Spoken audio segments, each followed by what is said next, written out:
la! Your dream vacation to Sri Lanka starts from rupees 24,999 only with GT Holidays, South India's #1 travel brand. पैदा हुए थे तो mummy को बिल्कुल भी अच्छा नहीं लगा कि मैं लड़का चाहती थी और लड़की पैदा हो गई। तो घर में खुशी की जगह एकदम ऐसे लग रहा था कि कोई मर गया हो। वो सब रो रहे थे कि हम पैदा क्यों हो गए। जब वीडियो बनाना स्टार्ट किया तो गांव के लोग हैं, यहाँ तक कि मुझे ये तक कहा कि अब ये नचनिया का काम करेगी। इतने लोग तुम्हें पिक्चर में काम मिल जाएगी, तुम्हें दुबई चलना होगा, तुमको ये मतलब इतने बड़े बड़े सपने दिखाते थे, झूठ बोलते थे, मजाक बनाते थे, लेकिन सबने फायदा ही उठाया। मुझे तो खुशी हुई कि रिजेक्ट हो गया, चलो ठीक। खुशी हुई, बुरा नहीं लगा? मुझे खुशी हुई थी। अच्छा, उन्होंने क्या बोल के आपको रिजेक्ट किया? कि गांव से हैं, पढ़ी लिखी नहीं है और मतलब मैं काली आली हूँ ना, इसलिए। लेकिन कहीं मन में डर है कि आपको कंपेयर किया जाएगा, क्योंकि मनीषा रानी भी हाल ही में ही गई थी। हमें डर नहीं लगता है बिल्कुल भी, क्योंकि वहाँ 14-15 लोग होंगे, वहाँ सबसे अलग दिखने वाली मैं ही होंगी। अर्चना गौतम जी गई थी बिग बॉस में, उनसे बात हुई थी मेरी। क्या एडवाइस दी उन्होंने? वो बोले थे किसी से डरना नहीं है, वहाँ तुम जैसी हो वैसे रहना। मेरी उम्मीद ये है कि मम्मी इस दुनिया से जाए उससे पहले मुझसे एक बार ये कह दे कि नहीं, उस टाइम सही है कि शिवानी लड़का पैदा नहीं हुआ था, तुम पैदा हुई। बिग बॉस में अगर हम जीतते हैं तो मेरी जीत नहीं होती है। वो लाखों करोड़ों महिलाएं, लड़कियां जो सपने सजा के बैठती हैं गांव में, उमंग बढ़ेगी, उनकी भी बेड़ियां टूट जाएंगी कि शिवानी यहाँ तक गई है तो हम भी कर सकते हैं। सपने तो सभी लोग देखते हैं, पर उन सपनों को पूरे जुनून के साथ पूरा बहुत ही ज़्यादा कम लोग कर पाते हैं। और आज जो मेरी गेस्ट है, उन्होंने अपने सारे सपने अभी तक बहुत ही कठिनाइयों के साथ पूरे किए हैं और अब थोड़ी और कठिनाइयाँ सहने वो बिग बॉस OTT के घर जा रही है। मुझे ज्वाइन कर रही हैं शिवानी कुमारी जी गलाटा इंडिया पे। Thank you Shivani. आपकी जो कहानी है वो बहुत ज़्यादा दिल को छूने वाली है, क्योंकि मुझे पता है आपने क्या क्या देखा है आज यहाँ पहुँचने के लिए। पर शुरू से हम थोड़ा शुरुआत करते हैं। वो जो एक फीलिंग होती है कि जब आप इस दुनिया में आए भी नहीं हो और तभी से लोग चाह रहे हैं कि आप ना आओ, वो जो एक फीलिंग होती है वो बहुत दर्दनाक होती है। बचपन से ही वैसी फीलिंग के साथ रहना, जब आप छोटे थे कैसा आपको महसूस होता था? जब पैदा हुए थे तो मम्मी को बिल्कुल भी अच्छा नहीं लगा कि मैं लड़का चाहती थी और लड़की पैदा हो गई। तो घर में खुशी की जगह एकदम ऐसे लग रहा था कि कोई मर गया हो। वो सब रो रहे थे कि हम पैदा क्यों हो गए। तो फिर उसके बाद फिर 1 साल के बाद मेरे पिताजी भी ख़त्म हो गए। जब पैदा हुए तब भी प्यार नहीं मिला, और मैं जब 1 साल में क्या ही पिता का प्यार कोई महसूस कर पाएगा। फिर पापा का भी प्यार महसूस नहीं कर पाए, वो भी छोड़ के चले गए। फिर मेरी मम्मी की 3 लड़कियां पहले से थीं, तो चौथी हम हैं। उसके बाद मम्मी को पापा जाने के बाद वैसे भी मम्मी एकदम माइंड से बाहर हो गई कि अब मेरा क्या होगा, मेरी लड़कियां हैं, अब हम क्या ही कर सकते हैं। तो मम्मी बोली कि अब जो भी दीदी थी हमारी वो बड़ी हो रही थी, उनकी शादी भी करनी थी। तो मम्मी ने ऐसे ही कर्जा वर्जा लेके, पैसे उधार लेके, ब्याज पे रुपए लेके शादी की। 1-2 दीदी की ऐसे शादी की। फिर ऐसे दिन आए, हम थोड़े बड़े होते गए, देखते गए सब। तो शादी करने के बाद मेरा मतलब घर भी नहीं था। घर में जब बारिश होती तो सब पानी नीचे आता था। जब छुपने के मतलब बचाने के लिए अपने आप को, मेरे घर के पास सरकारी स्कूल है तो वहाँ जाके हम लोग रुकते थे। तो पैसे भी नहीं थे, पापा भी नहीं, भैया भी नहीं, और खाने तक के लिए हम लोग मांगते थे कि कहीं गांव में चले गए, कोई भी घर का किसी काम कर दिया तो 1-2 रोटी दे देते थे, खा लो तुम। और ये सब हमारा संघर्ष रहा कि हम यहाँ तक कैसे आए हैं। मेरे सपने तो बहुत बड़े थे कि मैं कुछ बहुत बड़ी आज इंसान बनूंगी। गरीब, बहुत रिच, बहुत पुअर फैमिली से थी मैं। मतलब जितना संघर्ष कर सकते थे उस दौर में किया, क्योंकि जब किसी के पापा भी ना हो, भाई भी ना हो, 4 लड़कियां हो, माँ हो, तो लेडी गांव के लोग कैसे देखते हैं हमें, हमसे अच्छा कोई नहीं जान सकता। लड़कियां जवान होती हैं तो गांव के लोग इतनी बुरी तरीके से देखते हैं कि अब तो ये जवान हो गई हैं, अब क्या ही है, क्या ही कर पाएंगी, शादी हो गई है वो। मतलब मतलब हम बता नहीं पा रहे हैं, हम थोड़े नर्वस हैं। इस वजह से, क्योंकि अपनी अगर हम पूरी जर्नी बताते हैं तो अंदर से मुझे बहुत रोना आता है कि हम यहाँ तक कितने संघर्ष से आए हैं। फिर धीरे धीरे हमने वीडियो बनाना स्टार्ट किया।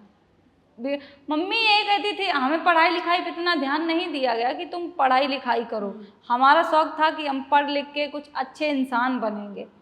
लेकिन मम्मी ये कहती थी कि लड़की पैदा हुई है तो खाना बनाएगी, ससुराल जाएगी, वहाँ यही सब करेगी, क्या कर पाएंगी लड़की? कुछ भी नहीं कर पाएंगी। मेरी बहनों में कोई भी नहीं पढ़ा, सिर्फ मैं जिद करके जैसे तैसे मैं ही पढ़ी हूँ, जितनी भी पढ़ी हूँ। तो हम खेतों में काम भी करने जाते थे दूसरों के, तो वैसे कापी ले ली, किताब ले ली, कभी कभी फीस भी दे देते थे। अब अकेले कितना ही कर पाएंगे, घर में भी बहुत सारे काम जिम्मेदारियां रहती थी, मम्मी भी काम करती थी और दीदी की शादी भी हो गई थी। तो संघर्ष करके यहाँ तक आए हैं, बहुत ज़्यादा संघर्ष किया। फिर मैंने धीरे धीरे वीडियो बनाना स्टार्ट किया। जब वीडियो बनाना स्टार्ट किया तो गाँव के लोग हैं, यहाँ तक कि मुझे ये तक कहा कि अब ये नचनिया का काम करेगी, मेरे बच्चे बिगाड़ेगी, इतनी भद्दी भद्दी गाली दी। किसी ने ये तक कहा कि गांव से अब निकाल दो, इनकी कोई ज़रूरत नहीं, इनके पापा नहीं है, भाई नहीं है, ये आवारा चल रही हैं, इनको कुछ भी, इनका अस्तित्व कुछ भी नहीं, इनकी कोई इज्जत नहीं है, ऐसे सब बोलते थे। लेकिन हम तो तब कुछ भी नहीं कर पाए, सब सिर्फ सुनते थे कि कभी इतने बड़े इंसान बनेंगे, इनका मुंह बंद हो जाएगा। तो हम वीडियो बनाने लगे। मम्मी को लोग भड़काते थे कि ये वीडियो बनाती हैं, ये गलत काम होता है, वीडियो बनाना अच्छा काम नहीं होता है। लड़ाई जब किसी से हो जाती थी तो ऐसे, हाँ मुंबई जाएंगी ये शूटिंग करने, देखो ये मुंबई जाएंगी, वहाँ ऐसे नाचेंगी, ऐसे सब बोलते थे हमको। तो बहुत खराब लगता था, लेकिन हम मन में ये सोचते थे कि हाँ कभी ना कुछ तो करके हम तुम लोगों को दिखाएंगे, तुम्हारा मुंह तो बंद करेंगे हम। फिर हमने वीडियो बनाना स्टार्ट किया। फिर मैंने इतनी कड़ी मेहनत की वीडियो बनाने में, जो भी मतलब मेरे दिमाग में जो आता था मैं सब बोलती थी, जो भी दिमाग का रहता था सब हम करते थे। फिर टिकटॉक पे वीडियो बनाते थे। मेहनत के बाद फिर यूट्यूब चैनल, टिकटॉक बंद हो जाने के बाद फिर भी टूट से गए कि अब कुछ नहीं कर पाएंगे हम, जो भी हम लोगों की बातें सुनते थे अब हम कुछ नहीं कर पाएंगे। फिर मुझे अभिषेक सर मेरे घर पे आए हैं, वही मेरे मैनेजर हैं, उन्होंने एक तरीके से गुरु भी मान लो, जो अभी यूट्यूब के दुनिया में मुझे सिखाया है अभिषेक सर ने ही सिखाया है। यूट्यूब कैसे व्लॉग बनाते हैं, क्या करते हैं, ये सब अभिषेक सर ने ही बनाया। अगर वो ना मिलते तो शायद मैं आज यहाँ भी ना होती। तो फिर उन्होंने संघर्ष करना सिखाया, ऐसे ये करो वो करो।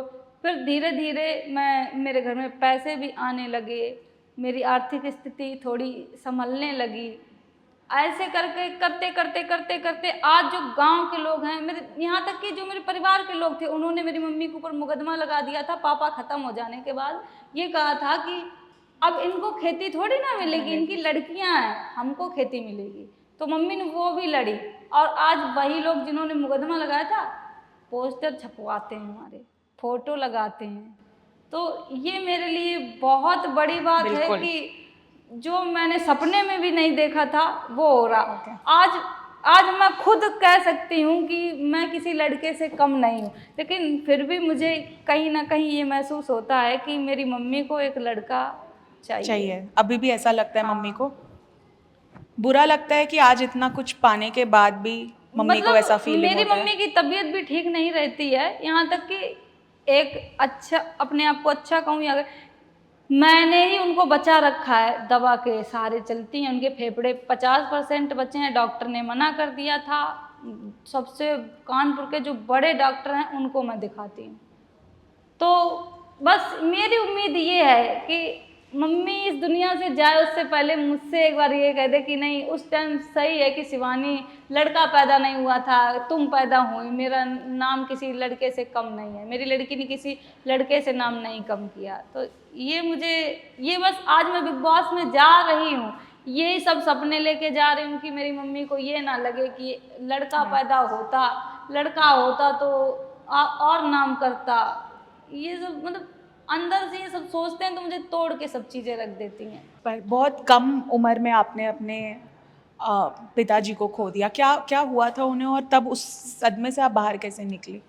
मैं तो छोटी थी 1 साल की, मुझे क्या पता पापा खत्म हो रहे कौन खत्म हो रहा। बीमार थे वो? हाँ, उसके बाद जो धीरे धीरे पता चलता गया कि अब इंसान बड़ा होता जाएगा, वो प्यार जब किसी से लगाव नहीं होगा तो पिता खत्म हो जाए, कुछ भी हो जाए, फिर ये नहीं पता रहता ना कि पिताजी के चले गए, फिर धीरे धीरे पता चला कि नहीं, पिता का होना बहुत ज़रूरी होता, लोगों को देखा तो समझ में आया। जब आपके पास अनफॉर्चुनेटली आज हम जितना भी आगे बढ़ जाए, अगर आपके फैमिली में कोई एक मेल इंसान नहीं होता तो बहुत, जैसा कि आपने बोला कि सिर्फ अकेले लड़कियां होती हैं तो लोग बहुत सारी बातें करते हैं, कभी किसी ने गलत कुछ फ़ायदा उठाने की कोशिश की है, आपको कुछ और बोला हो कि मैं आपको ये करा दूंगा, फिल्मों में काम दे दूंगा, और वो कुछ और ही निकला हाँ, हो? जब अब शेख सर नहीं आए थे, इतने लोग, तुम्हें पिक्चर में काम मिल जाएगी, तुम्हें दुबई चलना होगा, तुमको ये, मतलब इतने बड़े बड़े सपने दिखाते थे, झूठ बोलते थे, मजाक बनाते थे, लेकिन सबने फ़ायदा ही उठाया, सपोर्ट किसी ने नहीं किया। सिर्फ ये अभिषेक ही सर हैं जो मुझे आज यहाँ तक लेके आए हैं। इन्होंने बिना स्वार्थ के देखकर मुझे आज यहाँ तक पहुँचाया है। मैं तो इनकी बहुत बड़ी आभारी हूँ। हमेशा उनका वो रहेगा हमारे सर पे। जो ये लोग आते थे जो फ़ायदा उठाने, आपको पता चल जाता था कि ये सही नहीं बोल रहे, या कभी आप नहीं, हम फंस तो गए हो? सबकी बातों में आ जाते थे, कौन क्या कह रहा है, सबकी बातों में। ये हम वो चीज़ देखे हैं ना कि गरीबी से किसी की बातों पे भरोसा कर लेना। अगर हमको कोई सपने दिखा रहा है तो भरोसा कर लेते थे कि नहीं, अच्छा बता रहे होंगे, लेकिन हम तब नहीं समझ पाते कि ये हमारे साथ खेल खेल रहे हैं। घर पे जब बचपन में पैसों की इतनी दिक्कत होती थी, जब कहा जाता था कि खाने को भी, आपने बोला कि खाने को भी पैसे नहीं होते थे, वो जो 7,000 रुपये आपको अपनी फ़ीस के लिए मिले थे, तब आपके मन में ऐसा क्या आया कि आपने इतना बड़ा रिस्क पहले उठा मैं लिया? गाँव में VCR देखने जाती थी, अच्छा। टीवी नहीं थी किसी की, हाँ। तो चलती थी, हम देखने जाते थे। जब वो हीरो हीरोइन एक्टिंग करते थे तो अपने आप को वहाँ रखती थी कि ऐसा हम कर सकते हैं, ये कितना अच्छा होता, डांस करो, ये करो, इतने अच्छे अच्छे कपड़े पहनो, ये सब हमें अच्छा लगता था देखते। तो मम्मी मना करती थी कि वहाँ मत जाया करो, लड़के रहते हैं तुम वहाँ, फिर भी हम ज़बरदस्ती जाया करते थे। ये सब देखते देखते हमारे अंदर उमंग जागती थी कि नहीं, तुम वीडियो बनाओ, कुछ तो कर सकती हो। टिकटॉक चलता था उस टाइम, लेकिन मम्मी से हमने ज़बरदस्ती रो रो के, कम से कम हमने 3 दिन खाना नहीं खाया था फीस के चक्कर में, कि हम फीस नहीं दोगी तब तक हम खाना नहीं खाएंगे। मम्मी ने घर में जो अनाज था वो बेच के, उधार उधार लेके सब कुछ किया। 7,000 रुपये हमको दिए, 7 से 8,000 रुपये दिए, और मम्मी ने, हमने वो दीदी को दे दिए। दीदी ने हमको फ़ोन दिलाया। मैंने ये बोल दिया था कि मम्मी को मत बताना कि हमने फ़ीस के रुपए दे दिए। उस टाइम फिर लॉकडाउन लग गया था, मेरे लिए लॉकडाउन का भी बहुत फ़ायदा रहा कि लॉकडाउन लग गया, फ़ीस नहीं भरनी पड़ी, स्कूल भी बंद हो गए। तो जब ऐसा हुआ और मम्मी बहुत गुस्सा हो गई थी, मम्मी ने आपको मारा भी था वीडियोस बनाने के चक्कर में, वो घर छोड़ के चली गई थी, स्टेशन में रही थी, ये सब कब बदला? उनकी तरफ से एक वो पहला सपोर्ट कब आया आपकी तरफ कि ठीक है अब तुम बना सकती हो जब वीडियोस? यूट्यूब से पहली पेमेंट आई तब लगा मम्मी को कि हाँ, यहाँ से पैसे आ सकते हैं। तब थोड़ी मम्मी नॉर्मल हुई कि अब थोड़े पैसे आए हैं। बोलते हैं ना कि पैसों की दुनिया होती है, घर वाले भी पैसे के ही थे कि हाँ अब पैसे आए हैं तो अब कुछ तो होगा ही। तो आज मेरे पास गाड़ी भी है, 2 घर भी हैं, खाने को अच्छा है, और मैं लोगों की मदद भी करती हूँ।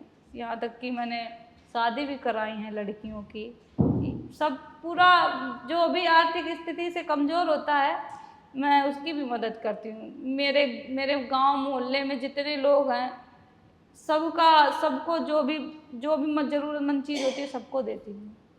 एक ऐसा पॉइंट था जब आपकी लाइफ में, जब आपकी भी शादी कराना चाह रही थी मम्मी, और हाँ, टिकटॉक पे वीडियो बनाते थे, उसके बाद टिकटॉक बैन हो गया तो मम्मी ये बोली कि अब तुम्हारी शादी करा देंगे, तुमने अपनी मन की कर ली पूरी, अब तुम अपने घर जाओ, वहाँ कुछ भी करो, मुझे कोई मतलब नहीं।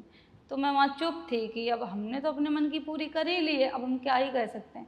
तो मम्मी ने लड़का भी देख लिया था, लड़का मुझे देखने आया, रिजेक्ट कर दिया कि गाँव से हैं, पढ़ी लिखी नहीं है, मैं नहीं कर पाऊँगा। तो वहाँ मुझे तो खुशी हुई कि रिजेक्ट हो गया, चलो ठीक है। खुशी हुई, बुरा नहीं लगा? मुझे खुशी हुई थी। अच्छा, उन्होंने क्या बोल के आपको रिजेक्ट किया? कि गांव से हैं, पढ़ी लिखी नहीं है, और मतलब मैं काली आली हूँ ना, इसलिए। आज भी आप अनफॉर्चुनेटली जितने भी सक्सेसफुल हो जाओ, लोग आपके लुक्स को लेके ना बोलते ही हैं। मतलब सारे ही लोग ये फील करते होंगे, अगर कोई काला है या पतला है या मोटा है, छोटा है, उनको बोला जाता है कि आप ऐसे दिखते हो, आप ऐसे दिखते हो। इस चीज़ से आप कैसे करते हो मेरे डील? दिमाग पे ये सब बिल्कुल भी चीज़ नहीं जाती। अरे इंसान के दो ही रंग होते, काले गोरे। अब पढ़ने की बात आई तो यही समझो कि मैं इतनी पढ़ी हूँ, गांव में जितनी मेरी फ्रेंड है कोई भी पढ़ी लिखी नहीं है। गांव में इतनी लड़कियां नहीं पढ़ पाती हैं। मेरा मेन मकसद यही है। अगर हम बिग बॉस में जा रहे हैं, बिग बॉस में अगर हम जीतते हैं तो मेरी जीत नहीं होती है।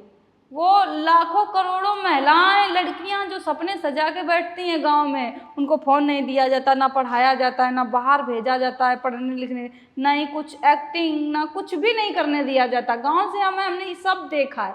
तो हम संघर्ष करके आगे आए हैं, तो उनकी भी एक उमंग बढ़ेगी, उनकी भी बेड़ियां टूट जाएंगी कि शिवानी यहाँ तक गई है तो हम भी कर सकते हैं ये। बिग बॉस में हमने पहले भी ऐसे कंटेस्टेंट्स को देखा है जो बहुत छोटी सी जगह से आके अपना उन्होंने बहुत नया बड़ा नाम बना लिया है। मनीषा रानी है, अर्चना गौतम है, सपना चौधरी है। इन सब से आपको कितनी इंस्पिरेशन मिलती है? हाँ, ये सब लोग गए हैं, बहुत अच्छा लगा है कि इतने छोटे छोटे। मैं सपना चौधरी को पहले देखती थी, उनके डांस, वैसे एक्टिंग भी करती थी, मुझे बहुत अच्छा लगता है। लेकिन कहीं मन में डर है कि आपको कंपेयर किया जाएगा, क्योंकि मनीषा रानी भी हाल ही में ही गई थी, फाइनलिस्ट थी वो बिग बॉस ओटीटी की लास्ट सीजन की, और उनका भी एक टाइप का सिमिलर जर्नी रही है। ऑफ कोर्स सबकी जर्नी अपनी अपनी हमें होती डर है। नहीं लगता है बिल्कुल भी, क्योंकि वहाँ 14-15 लोग होंगे, वहाँ सबसे अलग दिखने वाली मैं ही होंगी, तो मुझे डर नहीं लगता है। मुझे खुशी होती है कि मैं वहाँ जितने लोग होंगे उनसे सबसे अलग दिखूंगी। गांव से हूँ, गांव वाली दिखूंगी, और क्या। जब लोग कहते हैं या आपको टर्म्स दिए जाते हैं, आप नचनिया बुलाया जाता है या गवार बुलाया जाता है, अभी भी इतना कुछ हासिल करने के बाद भी जब सुनते हो तो दुख होता है? मुंह पे तो मुझे कोई नहीं बोलता अभी, मुंह पे नहीं बोलता। पहले बोलते थे। ऑडियंस मुझे बहुत प्यार करती है। अब मुझे कोई भी कुछ बोल दे तो एकदम भड़क जाएगी, एकदम कि शिवानी दीदी को क्यों बोला। मुझे आज तक शिवानी नहीं कोई बोला है, शिवानी दीदी करके बात करते हैं। मुझे ये बहुत, मेरी ऑडियंस मुझे समझती है कि यहाँ तक हम कैसे आए हैं, वो हमेशा प्यार करती है। आज तक मेरे यूट्यूब चैनल पे देख लेना, कभी मुझे 5-6 लाख व्यूज़ से नीचे नहीं आए हैं। मतलब इतना प्यार करती है, रेगुलर देखना पसंद करती है। बिग बॉस के अंदर जब भी जाते हैं बहुत सारी लड़ाइयाँ होती है, बहुत लोग पर्सनल कमेंट्स मारते हैं, आप कैसे दिखते हो, आप क्या कपड़े पहनते हो, उस पे बातें होती हैं। तो इस सब से आपने कुछ डिसाइड किया कि अगर ऐसी कभी कोई लड़ाई होगी आप कैसे रिएक्ट करोगे? अगर कोई हमसे कहता है कि ये ऐसी दिखती हैं, वैसे हम तो वहाँ सूट पहनेंगे, जींस टॉप पहनेंगे। अगर इन पे सब कमेंट्स करते, पहली बात तो किसी के कपड़ों पे कमेंट्स नहीं किया जाता है, वो कैसा दिखता है ये भी नहीं, वो उसको क्या पसंद है वो उसके तुम हकदार नहीं हो। अगर वो वहाँ कोई बोलता है तो मेरे पास जवाब भी है। जब आपने वीडियोस बनाना स्टार्ट की थी और ये बहुत सारे आपके रिश्तेदार थे या गांव वाले थे जो कहते थे, आपको अलग अलग नाम से बुलाते थे, आज वही लोग जब आके आपकी तारीफ़ करते हैं तो कैसा लगता है? अब हमारे दिमाग में तो वही सब चीज़ें चलती हैं। जब हमने बनाना स्टार्ट किया था तब तो हमें गांव से निकालने की बात करते थे। आज जब इतना नाम कर लिया है, सब कुछ है मेरे पास, तब तुम मेरी बड़ाई करे। ये तो पहले हमारी तारीफ करते, पहले हमारा हौसला बढ़ाते, तो आज मुझे अच्छा लगता कि नहीं, मेरे गांव वालों ने बहुत सपोर्ट किया। अब तो सब सपोर्ट करते हैं, सब बहुत ज़्यादा सपोर्ट करते हैं। आज जब पैसों की इतनी दिक्कत नहीं है और आपने वो दौर देखा है जब पैसे नहीं थे बिल्कुल भी, तो लगता है कि पैसों से ही खुशियाँ होती है, क्योंकि मैंने आपकी एक क्लिप देखी थी जहाँ आप कह रहे थे कि अब पैसे तो है पर शायद उतनी खुशी नहीं है। हाँ, ये बोल रहे थे कि पैसे तो हैं लेकिन उतनी खुशी, अब पहले सब लोग बिना उसके बाद बोल देते थे मेरी फ्रेंड ने, अब कुछ भी, पूरी जिम्मेदारी मेरे ऊपर है। इतनी छोटी सी उम्र में सब कुछ अब मेरे ऊपर है। अगर ये लगता है कि पूरी जिम्मेदारी मेरे ऊपर, अगर मुझे कुछ हो गया इस घर का क्या होगा, कैसे क्या, ये सब सोच के कभी अच्छा नहीं लगता। बिग बॉस में जाने के बाद बहुत लोगों की ज़िंदगी बदल जाती है, तो आप क्या एक्सपेक्ट कर रहे हैं कि आपकी किस तरीके से ज़िंदगी बदलेगी बिग बॉस के बाद? बिग बॉस में मैं जा रही हूँ मैं तो बस यही सोच के जा रही हूँ कि मैं गाँव से हूँ, बस मैं वहाँ तक पहुँच रही हूँ, मुझे बहुत अच्छा लग रहा है और मैं जीत के आती हूँ, तब तो मेरे लिए कितनी खुशी की बात होगी, मैं बता ही नहीं सकती। किसी पुराने कंटेस्टेंट से कुछ किसी की बात हुई है किसी के साथ आपकी? हाँ, अभी जो हाल में अर्चना गौतम जी गई थी बिग बॉस में, उनसे बात हुई थी मेरी। क्या एडवाइस दी उन्होंने? वो बोली थी किसी से डरना नहीं है वहाँ, तुम जैसी हो वैसे रहना, ये सब बोली थी। अनिल कपूर इस बार होस्ट कर रहे हैं, उनकी मूवीज़ आप देखती हुई आई हैं?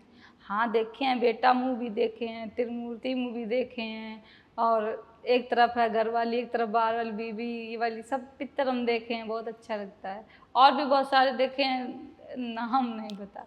कोई बात नहीं।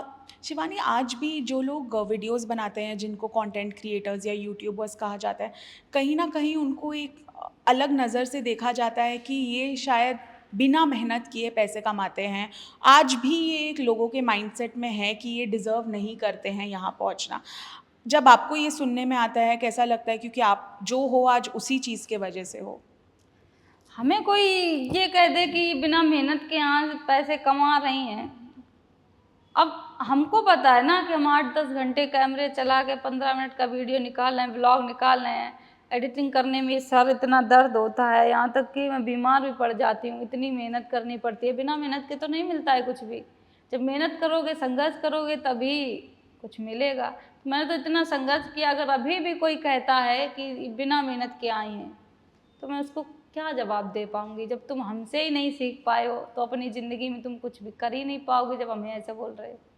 ये तो वो लोग हैं जो शायद आपको नहीं जानते हैं, लेकिन हाँ। जो लोग आपको जानते हैं हाँ, शुरू वो से। बहुत अच्छा बोलते हैं हमें, ऐसा नहीं कहते हैं कि ये बिना मेहनत के, रिस्पेक्ट करते हैं। मेरे घर पे संडे को हमेशा मिलने आते हैं, 8 से मतलब 100 से 150 से 200 लोग मिलने आते हैं हर संडे को, और गिफ्ट भी लाते हैं और मिठाई भी लाते हैं, और जो भी आते थे दिल से चाहते हैं हमको, आते ही मेरे पैर छुएंगे, गले लगाएंगे, मतलब उनकी भी तो हमसे कुछ आत्मा से जुड़ी होगी, लगाव होगा कुछ, कि नहीं शिवानी के पास जाएं तो अच्छे से बात करती हैं, मिलती हैं। शुरू में जब आपकी मम्मी नहीं करती थी आपको सपोर्ट, तीनों बहनों में से कौन सी बहन आपका साथ देती थी सबसे ज़्यादा? मुझसे जो बड़ी है, तीसरे नंबर की। और घर पे एक बार शायद पुलिस भी आ गई थी आपके? जब लॉकडाउन लगा था तो लोग मिलने वाले आ गए थे, तो इसलिए लॉकडाउन में किसी से मिलना अलाउ नहीं था, इसलिए पुलिस भेज दिए थे गांव वाले कि मना करो, कोरोना फैला देंगे। कभी आपका मन होता है कि अब वहाँ नहीं रहना? नहीं, हमने तो अभी हाल में ही नया घर बनवाया वहाँ अगर ऐसा होता तो मैं बनवाती ही क्यों? मुझे लोग बोलते हैं कि अब तुम गांव छोड़ दो, क्यों छोड़ दे, वहाँ से तो उठे हैं हम, क्यों छोड़ दे वहाँ? बिग बॉस के बाद कोई प्लान है कि मुंबई नहीं। शिफ्ट हो गए? नहीं। मुंबई घर बन गया, अच्छी बात है, लेकिन मैं अपने गांव को थोड़ी ना छोड़ दूंगी। गांव से तो उठे हैं, गांव की चीज़ें दिखा के आज मैं यहाँ तक आई हूँ, बिग बॉस के अंदर जा रही हूँ, तो मैं गांव कैसे छोड़ दूंगी? शिवानी, जब आज आप बिग बॉस के अंदर जा रही हैं, काफ़ी आपने अचीवमेंट ऑलरेडी कर ली है, मम्मी का क्या रिएक्शन था? एक जो उनके मन में जो बात थी वो बेटे वाली, वो लगता है बिग बॉस की पार्टिसिपेशन थोड़ी अब कम हुई होगी? जब मैं गांव से आ रही थी तो ढोल नगाड़े सब बज रहे थे, मेरे गले में इतने माला पड़े थे कि शिवानी बिग बॉस जा रही है। जो भी गांव के लोग हमें छोड़ने आए थे रोड तक, वो सब बोल रहे थे कि जीत के आना है, तुम्हें जंग जीत के आना है, ऐसे सब बोल रहे थे। लेकिन मम्मी भी खुश थी, लेकिन मम्मी मुझे ये नहीं कही कि तुम लड़के से कम हो। हमने अपने मन से पूछा मम्मी लड़का चाहिए, तो मम्मी बोल रही थी नहीं। तो मुझे खुद पर्सनली महसूस होता है कि मम्मी को कहीं ना कहीं लड़का चाहिए। अगर मैं बिग बॉस से जीत के जाऊं, बहुत सारी भीड़ होगी, सब कुछ होगा, तो मम्मी को लगेगा कि नहीं, मेरी शिवानी ने तो लड़के से भी ज़्यादा नाम कमाया है। लड़का पैदा नहीं हुआ तो अच्छी बात है, लड़की पैदा हुई। शायद ये बिग बॉस जीतने के बाद बोल दें, ये मेरे अंदर का सपना है। बहुत सारी ऐसी लड़कियां हैं जो जहाँ से भी आ रही हों, जिन्होंने बहुत सारी कठिनाइयाँ देखी हैं और वो आज एक बहुत अच्छे मुकाम में पहुँची है। आपको जो लोग देख रहे हैं, जो छोटी छोटी जगहों से देख रहे हैं, जो सोच रहे हैं अगर उन्होंने किया शायद हम भी कर पाएँ, उनके लिए जाते जाते क्या बोलना चाहेंगे? बस यही कहना चाहेंगे, जो लोग कहते हैं लड़कियां पैदा होने पे खुशी नहीं होती है, तो लड़कियों को हम बस यही कहना चाहेंगे, तुम इतनी मेहनत करो, इतनी मेहनत करो। जैसे कि हमें अब बोलते हैं गांव वाले या कोई भी देखता है कि शिवानी जैसी लड़की हो, तो तुम भी इतनी मेहनत करो जो गांव से हैं। हम यही संघर्ष कर रहे हैं कि गांव की जो भी लड़कियां महिलाएं हैं वो आगे बढ़ना चाहती हैं, वो हमें बता के घर में आगे बढ़ें कि शिवानी दीदी ने ये किया है, हमने ये किया है, तो हम क्यों नहीं कर सकते। लड़ाई करें घर में, घर वालों को मनाएं। तो आप लोग भी यही कहना चाहेंगे, जो भी गांव से मुझे देख रहे हैं, फैमिली देख रहे हैं, आपके अगर बच्चे कुछ करना चाहते हैं तो उनको करने दो, बस उन पे भरोसा रखो कि वो कुछ गलत ना। Thank you so much Shivani, मुझे पूरा भरोसा है कि आप बिग बॉस के घर में भी जाएंगी तो बहुत अपना नाम कमाएंगी, और आपकी मम्मी जब आप बाहर निकलेंगी तो ये ज़रूर बोलेंगी कि बेटा नहीं चाहिए, आप ही हुई, बहुत बड़ी बात हो गई। थैंक यू हमसे बात करने के लिए, thank you so much. Friends, मैं हूं शिवानी कुमारी और आप लोग मुझे देख रहे हैं गलाटा इंडिया पे। बहुत अच्छा लगा, thank you. Hola! Your dream vacation to Sri Lanka starts from rupees 24,999 only with GT Holidays, South India's #1 travel brand.